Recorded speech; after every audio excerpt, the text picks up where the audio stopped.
주변에 나와 있는 급매 물건, 가장 최근에 거래됐던 같은 단지 혹은 주변 단지의 가격 대비해서 충분히 싸다라고 인식이 될 수 있을 정도의 급매라면 저는 고민하지 마시고 사시라고 말씀을 꼭 드리고 싶습니다. 네, 안녕하세요. 신한은행에서 부동산과 부동산 세금 상담을 하고 있는 오병탁 팀장입니다. 이 일을 한 지는 한 15년 정도 되어가고 있고요. 주로 매체의 글과 인터뷰를 통해서 인사를 드리고 있습니다. 집을 사야 하는 타이밍하고 관련해서 저는 좀 나눠서 판단을 하셔야 된다고 생각을 하는데요. 첫 번째로 무주택자가 내 집 마련을 하거나 아니면 1주택자가 갈아타기를 하시려는 입장에서는 많은 사람들이 생각하시는 것처럼 타이밍에 맞춰서 이런 의사결정을 하는 것이 바람직하냐? 저는 그렇지 않다라고 생각합니다. 어쩔 수 없이 집을 사셔야 되는 입장에서는 조금 더 싸게 샀으면 하는 바람이 분명히 계시기는 할 거고요. 그러다 보면 지금 최근에 나타나고 있는 것처럼 가격이 굉장히 급격하게 좀 하락을 해서 바닥을 다진 이후에 이제 다시 좀 상승하는 것으로 보이니까 이 상승이 추세적인 상승이 맞는지 아니면 지금 상태에서 조금 올라갔다가 다시 또 떨어질 수 있는지 이런 타이밍을 재서 사시고자 하는 부분이 생기실 수밖에 없는데요. 바로 그러한 부분들 때문에 무주택자나 아니면 1주택 갈아타기를 하시려는 분들은 오히려 패착이 생길 수 있다고 생각을 합니다. 지금 하시고자 하는 의사결정이 기본적으로는 주식이나 채권 이런 단기 투자가 가능한 이런 상품들이 아니라 내가 살 집을 전제로 1주택자는 투자를 하는 것이기 때문에 타이밍에 맞춰서 투자를 하시는 것은 오히려 실패를 불러일으킬 가능성이 굉장히 크고, 보통 평균적으로 보면 우리가 집을 사게 되면 자가주택을 보유하고 있는 사람들이 그 집을 사서 평균적으로 몇 년 동안을 갖고 있느냐라는 것들을 통계를 보면 10.6년 정도 된다라고 합니다. 집을 사서 갖고 있다 보니까 여기서 결혼을 하고 아이를 낳고 키우다 보니까 아이가 벌써 이렇게 컸고 나는 벌써 이렇게 나이가 들었고 이런 경우들이 거의 보편적이다라고 하는 것이죠. 자, 그러면 지금 집을 사고 나서 예를 들면 한 3개월 있다가 봤더니 3개월 전에 샀던 가격보다 더 떨어져 있는 경우들도 있을 수 있을 것입니다. 그런데 지금 집을 사서 3개월 뒤에 팔려고 혹은 그보다 좀 길게 잡아서 6개월 뒤에 팔려고 사시는 게 아니라는 점을 감안하면 평균적으로 10년이라고 말씀을 드렸고요. 그게 아니더라도 5년 뒤에 집값이 지금보다 더 쌀 것인지 비쌀 것인지 이런 기준에 의해서 판단을 한다라고 한다면 언제 집을 사야 되는지에 대한 것들은 명확하게 나타난다고 생각합니다. 다만 다주택 스탠스에 있다라고 한다면 이 경우에는 예를 들면 시황이 흔들리는 거에 따라서 집값이 좀 떨어진다라고 해서 혹은 조금 더 올라간다고 해서 급하게 팔아야 되거나 급하게 사야 되거나 이런 요소들이 별로 없을 거예요. 그리고 지금 당장 사지 않는다고 하더라도 조금 더 비싸게 주고 사면 되는 케이스이기 때문에 투자에 조금 더 방점을 많이 둔 케이스라고 한다면 조금 더 늦춰서 예를 들면 이 경우의 리스크는 늦게 사서 생기는 리스크는 지나고 나서 봤더니 그때가 바닥이었네? 그럼 좀 더 먼저 살 걸 일 수는 있겠지만 조금 더 비싸게 사는 것 뿐이죠. 그렇다라고 한다면 이 경우에는 다주택자들은 통상 그 1주택자에 비해서 무주택자에 비해서 정보들이 조금 더 많을 가능성도 크고 버틸 수 있는 힘의 여력도 더 클 수 있다는 점에서 조금 더 늦춰 사시는 것들도 방법일 수 있겠다. 거주의 방점이 있느냐, 투자의 방점이 있느냐, 1주택이냐 혹은 다주택이냐에 따라서 타이밍을 달리 보실 필요는 있겠고요. 결론적으로는 1주택자는 무주택자가 내 집 마련을 하시는 것은 항상 언제나 그랬듯이 지금이다, 이렇게 꼭 말씀드리고 싶습니다. 사실은 이 부분은 좀 욕먹을 각오로 말씀을 좀 드리자면 오피스텔이나 빌라는 논외로 하고 아파트에 국한해서 말씀을 드린 부분입니다. 오피스텔의 경우에도 실제로 분양을 하고 나서 가격이 주변의 어떤 개발 호재라든지 이런 것들에 힘입어서 올라가는 경우들이 당연히 있기는 하고, 또 역시 장기간에 걸쳐서 가지고 있게 되면 분양받았던 가격 대비해서는 올라가는 케이스가 있기는 합니다만, 통상 오피스텔 같은 경우를 먼저 보면 다음이 없는 종류의 부동산입니다. 무슨 얘기냐면 주거지역, 준주거지역이나 아니면 상업지역에 주로 공급이 되거든요. 그럼 이런 지역에서는 땅의 크기에 비해서 적게는 4배, 많게는 8배까지 그 당시에 법률로 지을 수 있는 최대 크기로 지어지는 건물 내에 들어가 있는 것이기 때문에 그것이 낡아졌을 때에는 그 다음이 별로 없습니다. 시세 상승을 기대하기가 크지 않다라고 하는 것이죠. 다만 아파트에 비해서는 비슷한 조건에 입지해서 조금 더 싸게 살 수 있다는 장점이 있기는 한데, 나는 투자하고는 크게 상관이 없어, 그냥 안정적으로 진짜 순전하게 거주만 할 거야 라고 하는 개념이라면 모르겠지만, 그렇지 않다면 아파트 쪽에 좀 더 중점을 두시는 게 맞다고 생각이 들고요. 빌라 같은 경우에도 오피스텔과 비슷한 범주에서 생각을 하시는 게 더 바람직해 보입니다.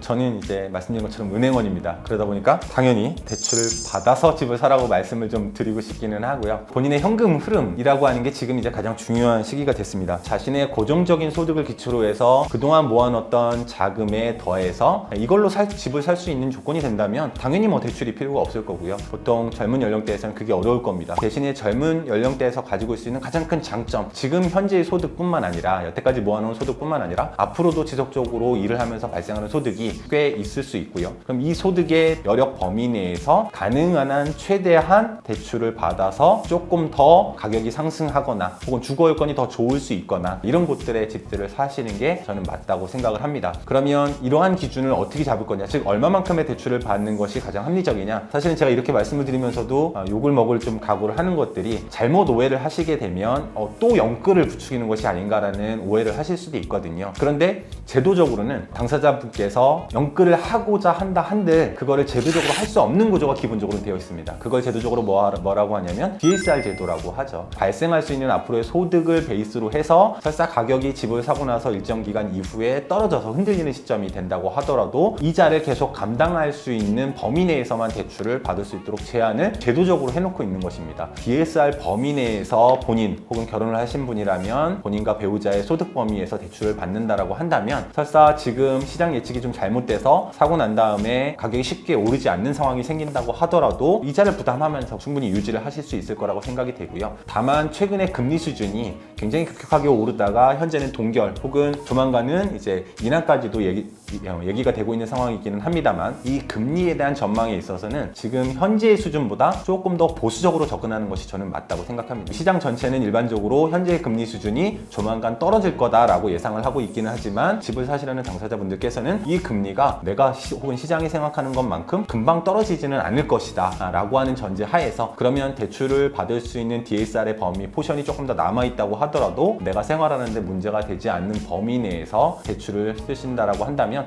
대출을 받아서 집을 사는 것들은 지금 괜찮은 상황이다. 저는 이렇게 보고 있습니다. 집값이 무서운 속도로 상승할 때는 청약도 같이 과열이 됩니다. 집값이 하락할 때는 사는 것들도 좀 꺼리기도 하지만 반대로 청약에 나서는 것들도 지금 이제 하락하고 있는데 굳이 청약을 통해서 살 필요가 뭐가 있나. 예를 들면 기다리면 기존의 아파트 물량들을 금매 형태로 더 싸게 살 수 있을 텐데 라는 기대 때문에 그 과정에서 청약 통장을 해지하시는 경우들도 하락기에 해지하고 상승기에 청약 통장을 새로 만들고 이런 현상들이 생기는데요. 저는 이러한 요소들을 세용지마라고 하는 옛 고사를 빌어서 자주 말씀을 좀 드리고 있는데요. 이 청약 통장 지금과 같은 하락기에는 많은 분들이 이제 쓸모가 없어졌을 거라고 생각하고 특히 오히려 젊은 세대들이 자금의 여유가 좀 적은 젊은 세대들이 이거를 이제 해지하는 이런 경우들을 많이 볼 수 있는데요. 지금도 청약을 기준으로 보면 굉장히 입지가 좋은 곳에 적절한 가격으로 나온 물건들은 청약이 과열되기도 합니다. 결국 입지가 어떤 거냐에 따라서 다르기는 하겠지만 청약이 필요가 이제 없어졌다고 생각하고 해지하시는 분들에게는 그 해지한 돈을 가지고 어떤 투자로서의 운용을 할지 이걸 좀 먼저 생각을 해보시고 그거에 대한 확실한 대안이 있다면 청약을 포기하는 상황이 되더라도 괜찮을 수 있겠죠. 이 돈으로 뭘 할 건지 어떻게 할 건지에 대한 계획을 잡으신 경우에만 청약을 해지하시는 것이 맞다라고 저는 생각을 하고요. 같은 맥락에서 저는 무주택자가 내 집 마련을 하는 관계 혹은 1주택자가 갈아타기를 하는 과정 중에서 있다면 주변에 나와 있는 금매 물건, 가장 최근에 거래됐던 같은 단지 혹은 주변 단지의 가격 대비해서 충분히 싸다라고 인식이 될 수 있을 정도의 금매라면 저는 1주택자나 무주택자는 고민하지 마시고 사시라고 말씀을 꼭 드리고 싶습니다. 기본적으로는 금매라고 생각하고 사는데 3개월 뒤에 지나고 나서 봤더니 내가 샀던 가격, 금매라고 생각했던 가격보다 더 낮은 거래가 생길 수 있겠죠. 역시 상관이 없다는 말씀 꼭 드리고 싶습니다. 금매뿐만 아니라 이제 경매와 같은 경우, 경매라고 한다면 일반적으로 좀 공부를 해야 되기는 하지만 어느 정도 공부를 했다라는 전제 하에서는 금매 중에서도 가장 싼 금매 형태를 띠고 있는 것이어서 경매에 좀 같이 금매와 동시에 관심을 두시고 금매는 매번 어느 시기에나 설사 사고 나서 조금 더 떨어질 가능성이 있다고 하더라도 금매 가격에 대한 분석만 정확히 하셨다면 적극적으로 사시는 건 추천드립니다.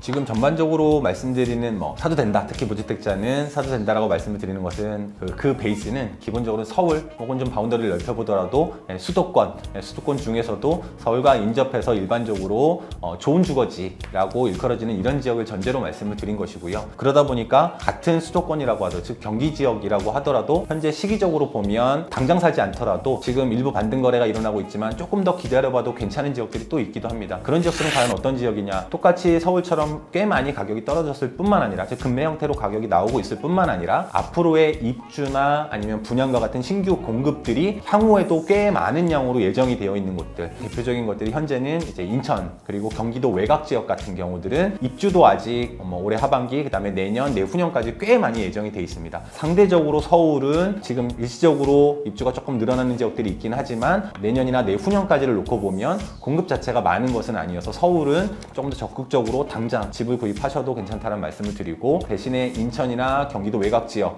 그리고 지방에서는 아직 미분양 문제가 좀 심각하게 정체되어 있는 대구와 같은 지역에서는 적어도 아무리 빨리 하더라도 올해 하반기까지 추세를 마저 보면서 전국적인 국면들이 다시 상승세로 반전하고 있는 것을 확인한 이후에 사시는 것, 혹은 상황에 따라서는 올해 하반기에도 지방 일부 지역들 같은 경우는 해소가 안 될 수도 있겠죠. 그렇다면 이런 지역들에서는 조금 더 임차로 거주를 사시면서 매수 타이밍을 조금 더 늦춰보시는 것이 오히려 맞겠다. 그래서 지역별로 분명히 다르다는 말씀을 드리고 싶습니다. 30대의 경우에는 지금 지난 4월에 시장에서 실제로 나타났던 현상과 같이 특례 보금자리로 온 것과 같이 아주 일시적이고 제도적인 혜택을 일시에 줄 때 이를 활용해서 여러 개 맞는 집을 구입하는 전략이 항상 유효하다고 생각이 되고요. 꼭 특례 보금자리론이 아니라고 하더라도 디딤돌 대출과 같은 일반 금융권의 기존 주택담보대출 같은 경우에도 소득이나 기타 이런 조건들에 따라서는 특례 보금자리론보다 더 낮은 이율이 있을 수도 있습니다. 그다음에 신혼부부라든지 아니면 생애 최초에 해당될 가능성이 30대는 크겠죠. 그러면 앞으로 공급되게 될 물량들 중에서 이런 특례로서 공급되는 물량들은 기본적으로는 그래도 경쟁력이 꽤 있을 수는 있겠지만 상대적으로는 다른 연령대에 비해서 우선적으로 쓸 수 있는 카드이기 때문에 꼭 이 부분을 학습하시고 어디에서 언제 분양이 되는지를 좀 살펴보는 것이 가장 주요하겠고요. 40대의 경우에는 자금 여력이 되시면서 상대적으로는 청약 가점이 좀 낮은 형태, 그러면서도 흔히 얘기하는 강남 3구와 같은 좋은 지역을 이번 하락기에 좀 진입하시고자 하는 이런 상황이시라고 한다면, 규제 지역에서 이번에 개편된 즉 전용 85제곱미터 미만에서의 청약, 추첨이 더 늘어나게 됐거든요. 그러니까 그 추첨자의 물량이 늘어났다는 건 상대적으로는 청약에 들어오는 사람들은 조금 이전보다 하락기니까 줄어들었을 거고, 추첨이기 때문에 가점이 좀 낮은 40대라고 하더라도 기회를 노려볼 수 있는 기회가 됐다, 이런 전략으로 말씀드릴 수 있겠고요. 50대 이상의 고가점자, 보통 이제 내 집 마련을 좀 계속 미뤄왔던 이런 케이스가 될 텐데요. 이때는 거꾸로 규제 지역 같은 데에서는 오히려 점수가 떨어지는 현상이 됐었거든요. 전용 85제곱미터 이상의 가점제로 먼저 우선적으로 공급이 되는 물량에 관심을 둘 필요가 있을 수 있겠고요. 일반 매매에서는 지금은 이제 꽤 많이 줄어들긴 했습니다만 여전히 금매 형태의 물건, 조정이 되는 물건들이라면 연령대와 상관없이 또 30대든 40대든 50대든 금매는 누구한테나 유효하다, 이렇게 공통적으로도 말씀을 좀 드려보도록 하겠습니다. 서울의 우선 아파트를 기준으로 보면 종전보다 거래량이 꽤 큰 폭으로 늘어나고 있는 것이 사실입니다. 1000건 미만이었던 서울 아파트의 거래량이 1, 2, 3, 4개월 동안은 꾸준하게 증가를 해서 3000건을 좀 넘기고 있는 수준으로 보이고 있고, 그 다음에 그 과정 중에서 종전에 체결되었던 최저가 가격 대비해서보다는 꽤 큰 폭으로 반등하는 거래들도 분명히 나타나고 있는 것으로 보입니다. 그래서 그 자체로 팩트이기 때문에 이걸 부인할 필요는 없을 것 같고요. 다만 이것이 추세적인 반등이냐 아니면 일시적인 반등이냐라고 하는 것들을 판단하기에는 아직 좀 시기적으로 이른 감이 있습니다. 왜냐하면 거래가 늘고 있다고는 하지만 4월 말까지의 거래량을 놓고 보더라도 서울 기준으로 3000을 막 넘긴 상태인 거거든요. 종전의 평균적인 거래량들이 서울 아파트 기준으로는 적게 잡아도 평균적으로 5000, 6000건 정도 됐었고, 많게는 한 달에 10,000건 정도 이상 거래가 됐던 것들이 일반적인 시장이었습니다. 작년 말까지는 1000건 안 되는 거래, 아주 거의 바닥에 붙어있는 거래량 수준이었기 때문에 비율로는 이것이 3배까지 늘어난 것은 맞지만 기본적으로 총량이 아직 안 되는 부분을 고려하면 아직 이것이 추세적인 반등인지까지 확신하기는 좀 이른 감이 있고요. 5월달 현재까지 나와 있는 거래량을 놓고 보더라도 4월달에 같은 시기에 있었던 신고됐던 거래량에 비해서는 조금 적은 수치를 보이고 있는 것 같아서 실제로는 하반기까지 조금 더 지켜보실 필요가 좀 있다 라고 말씀을 드리고요. 기본적으로 하반기를 조금 지켜봐야 된다는 가장 큰 이슈 중에 하나는 전국 어디나 마찬가지지만 서울에서조차 역전세 문제, 전세 사기와는 조금 결이 틀리기는 합니다만 종전의 전세가보다 새로 체결하는 전세가가 지역적으로 전체적으로 다 떨어지는 현상들이 나타날 것이기 때문에 이 요소 자체가 전체적인 전세가율 자체를 좀 끌어내리는 형태가 될 거고요. 전세가율이 낮아지고 있는데 집값만 다시 반등해서 올라가기는 쉽지 않은 구조이기 때문에 역시 하반기에 들어서서 이 역전세 문제가 어느 정도는 수습이 되고 마무리되는 시점, 요거까지는 지켜봐야만 지금 최근의 반등 거래들이 추세적으로 반등할 수 있는 상황이 된다라고 확실히 말씀드릴 수 있을 것 같습니다. 그래서 6월 현재 시점에서는 조금 더 지켜보시는 것이 저는 맞다고 생각이 됩니다.